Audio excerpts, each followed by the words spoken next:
What is going on, everybody? Welcome to another Brand Doctor live stream. Today, we're going to be talking about how to create more impact with your branding.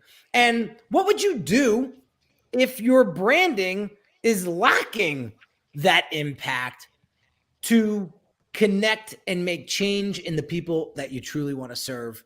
I got my man, once again, Owais Qureshi in the house from the Visual Cue to talk about this topic. What's going on, Owais? What's up, Henry? Ready to start off another week? Dude, I'm super pumped because I'm like, man, if there's any topic that needs more highlight, it's this one right here. So I want to dive in right away and start to talk about what would you do if your branding lacks the impact that you are trying to serve, deliver, and create with your business. So I know that you had a couple of questions along this topic to kick this off. So let's tackle those and we'll get after it. Yeah. So before we dive in, Henry, what kind of an impact does a business owner want in their business? Yeah, I think if you had to ask me that question, I would say they want results. They want transaction. They want transaction. It doesn't necessarily have to be a monetary transaction either. What I'm thinking is they want a transaction of connection. They want to feel like the messaging and the promotion and the communication that they're delivering with to their audience is making some sort of transaction for the better. Maybe it's making them think differently. Maybe it's making them finally say, enough's enough. I need to fix this problem. Those are my thoughts. Yeah. I always look at it as a translation into their business performance. So I always look at top line growth. And, again, I spoke about this morning. So look, all of this when you have a consistent message, when you're dialed into your clients, it's going to result in you attracting the right clients over and over and over again. And that's, of course, going to have a positive impact on your top line. For sure. For sure. Now, what happens when people have bad branding? What could that lead to? And this is something that we need to pay attention to very quickly because it could lead to distrust. What does that mean? What does that mean? We see this all the time. When people feel like your business doesn't care about them, what are some examples of that? Yeah, what's been on top of mind for me is very recently would be Metaverse and what was before they rebranded to Metaverse Facebook, right? That's one, and one that has been very controversial in the news, irrespective of what the audience has as far as their stance on this, is the vaccine mandates and vaccines in general, right? There are people there that are, I wouldn't say distrustful, but they have their own reservations. And I would apply just basic branding and just basic marketing. How are you generating trust? Yeah. Well, I think from a restaurant standpoint, right? I'm going to use a restaurant for an example. When it takes 20 minutes for a waiter or waitress to come over and to just get our drink order, never mind our meal order, that tells me that I'm not important here. That tells me that I'm not important here. Yeah. Now I'm already aggravated. And I'm starting to distrust the rest of this experience at this restaurant. It just happened to my sister-in-law over the weekend. I'm not going to blow up spots, but it just happened to her over the weekend for her birthday. She said we sat down at 9:00 and it took almost 25 minutes for them to get our drink order. And then that just leaves a bad taste in your mouth. All right. So that's just one example out of many. Right. What about somebody reaches out to you on Instagram and you never respond to them? Yeah. Right. You feel that they feel alone. They feel unheard. And now they're That's like, I don't trust this person that much anymore. And just in general, any businesses that aren't responding to, whether it be reviews, whether it be like you said, messages. If you have like a messenger that's on your website, if that's not being properly moderated, if that's not being properly again supervised, well then again that's a loss of opportunity. Yeah. And it's a loss of trust. Yeah. Exactly. How about this one? When you have bad branding, it could also lead to the perception of poor quality product. Talk about this all the time. Not only from an aesthetic standpoint, because anybody, you don't have to be a design expert or somebody that's big in branding to look at somebody's visual identity for their business and subconsciously or consciously feel like they didn't put any effort into that whatsoever. Vice versa. On the flip side, within seconds, the other side of that. When you see a business that really you could tell just by, I'll take a landscaping company, for example, just by the way their vehicle shows up to your house, how it's lettered on the vehicle. Did they take time to actually wrap the entire truck? What kind of truck is it? Is it a jalopy or is it a brand new F-250? Right? I'm looking at all of that stuff because I'm saying if this person is spending this much time on their equipment, I got a good feeling that they're going to spend that much more time on my lawn. It builds credibility for their brand. Correct. Right. And also, when you're talking about if they put enough time into that, did they put enough time to make sure that it all matches, right? Their business card matches their, and we'll talk about that. We'll talk about consistency a little bit further down, but again, their vehicle graphics might look great, and then they hand you a card and it just looks very basic. Right. And it has, it doesn't, it's not consistent. So again, yes, that's going to create a bit of distrust, or it's just going to diminish their credibility. Exactly. And diminish the value of their overall, what they can bring to the table. I don't know one business that's in business that wants to be perceived as poor quality. So every little thing matters when it comes to this stuff, right? So that's what happens when you're playing with bad branding. And again, we're not just talking about look and feel. We're talking about messaging. We're talking about positioning. We're talking about all of those things. Very, very important. And before you move into this, one more thing that I would say is that what does all that lead to is that they're going to, you're going to get more customers that are now questioning whether they should even be buying your product or your offerings, especially if you're an independent consultant, especially if you're someone that is a solopreneur. And so, again, they're going to question, and you're going to be seen as someone that is a one of many rather than one of a kind. Right. And we'll get into how to reconcile that, how to improve upon that in just a second. So how do you create more impact with your branding? Let's talk about it.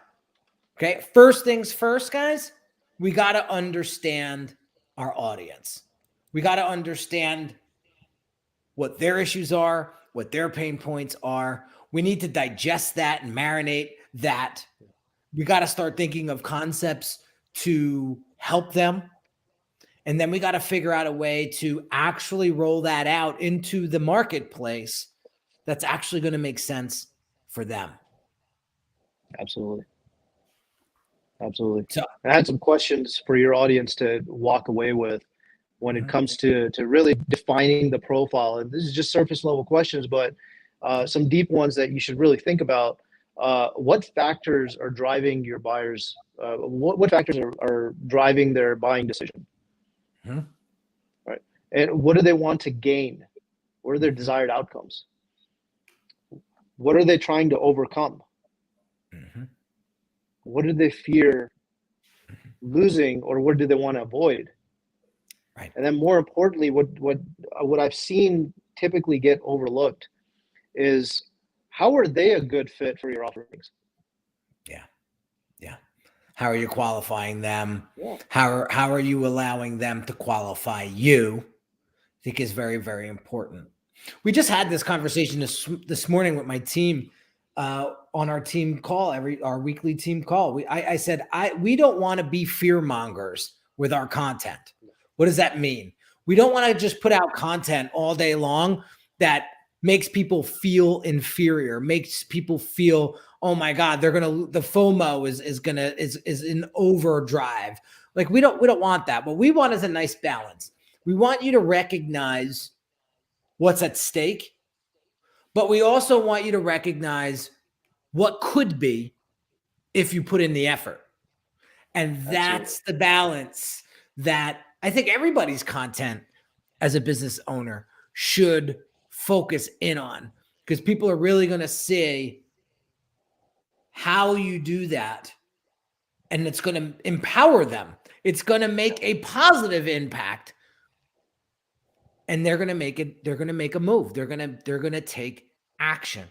Now, I want to share something with you real quick. I'm not going to spend a lot of time on this slide, but I want to show you what a comms framework is. And I'm sharing this as a gift. I'm going to give you my Unique Designz comms framework for 2022. And comms is short for communication, for those that don't know. But I'm going to rip through this, and I'm just going to focus on the left vertical right there. But this is how we tee up and keep our branding impactful and on rails. So the first thing that we look at is, what's our business objective? Okay. How our business objective is to grow our audience and community engagement. What's the behavioral objective? We want to drive authority engagement for authority seekers. Who's our target? Business leaders looking for answers, and also small business leaders looking for help. What's our strategic storyline for Unique Designz? Unique Designz helps you reach your version of success faster. Now, there's skepticism around that. There's barriers around that. There is head scratching behind that. And these are some of the objections or concerns that my specific audience has. So we need communication tasks, which is comm tasks, to help with those, get those more clearly defined. So that's what we're doing here. And then consistent RTB. So what does RTB stand for? Reasons to believe.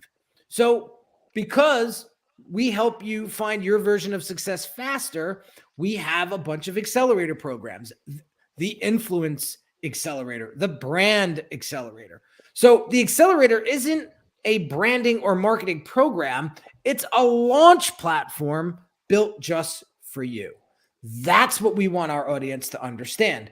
Now, how are we going to disseminate this message, and through what channels? So over here in the bottom right, you'll see podcasts and IG stories and IG lives, etc.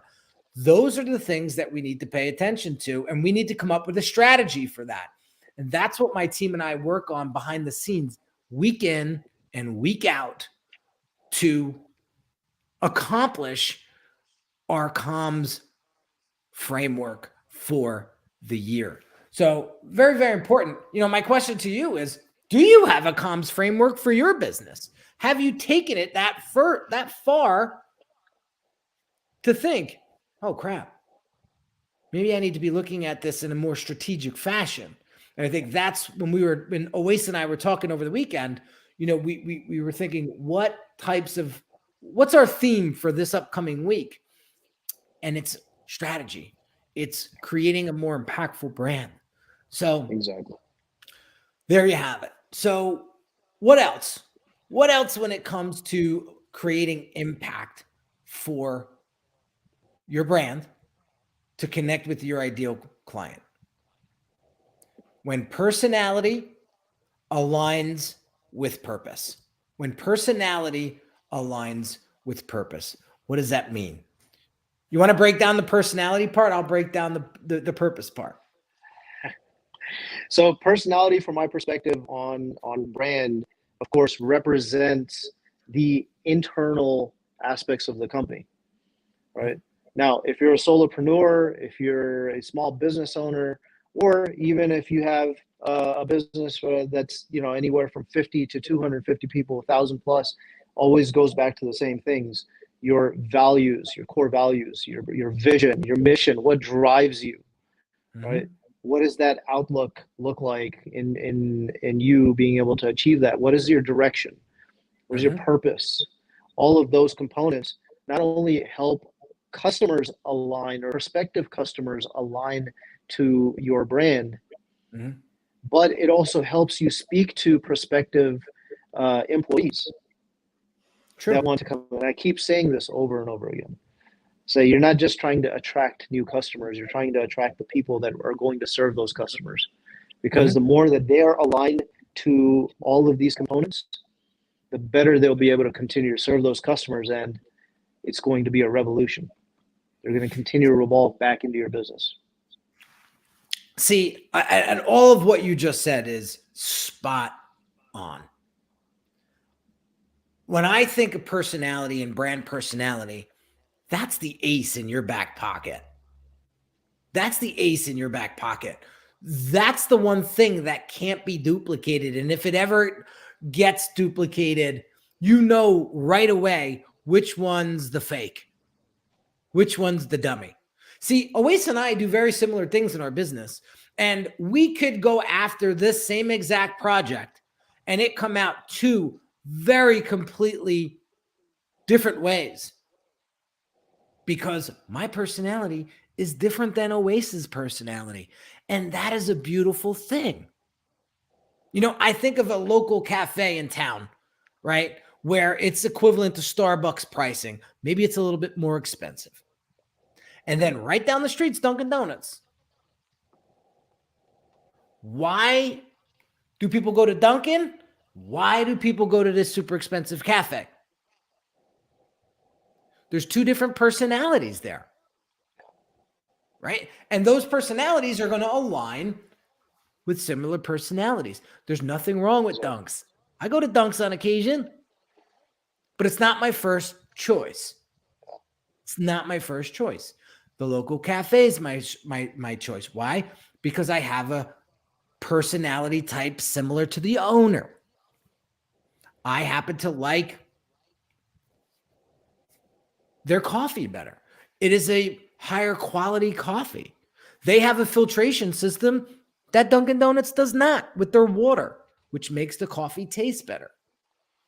And even in their marketing, I would say that the way that they're speaking, their voice, when you talk about the personality aspect of it, I'm sure, you asked a very similar question around this when we're first starting out and figuring out what that brand archetype or that brand personality looks and sounds like. Is think about a celebrity, think about a business leader that you know of that's like, high, that's very well known in the public domain. Which one of those people would you want to serve as a spokesperson for your brand? Well, we talked about Elon Musk, right? Yeah. His personality matches his purpose to a T. Absolutely. We all know what Elon Musk is about. And you can see in his interviews how that comes across. It's very, very clear. As awkward as he may be in certain situations, it matches his purpose. Yeah. It matches. Same thing with Amazon. You know, when we think of Amazon, what is the purpose of Amazon? Convenience and speed. Yeah. Speed. Right? And they got that little happy face in their logo. And we know Bezos was maybe once the face of Amazon, maybe still is to this point, even though he's not, the CEO anymore. But those connections are huge. The other thing the other thing that I really want to point out here is those consultants out there, those small business owners out there, the coaches out there. I'm speaking to you guys. You have such a competitive advantage over leveraging your personality because you don't have the weight of these conglomerates on your shoulders. And you can leverage your own personality to your advantage every single time. And that creates that more personal touch. I know you had a point. I know you wanted to say something. No, I was going to say, yeah, I mean, you can carry it very far if it's well defined, if it's documented. What you showed in that comms chart, to me, looked like a roadmap, looked like a playbook. And that's essentially how I like to, when we say, hey, yeah, we're putting together this brand playbook for our clients, it's that same thing. Now they're able to go back and piece by piece remind themselves. If perhaps they need to refresh their memory, they can go back and remind themselves, oh yeah, by the way, this is our why. And by the way, this is why it's our customers' reason to believe. Exactly. And these are the channels that we're going to go on. Exactly. I love this from Winning Proof Unscripted. It's also tuning in on the sensory style. We're going to get into this in a second, right? Auditory, visual, or kinesthetic. Use their sensory language to communicate. You took the words right out of my mouth. But one of the things that we want to talk about is evoking emotion. And how do we evoke emotion, right? How do we challenge our audience's assumptions? That's going to trigger some things inside of people. How do we make them laugh? I just got a response from one of my Instagram reels from today.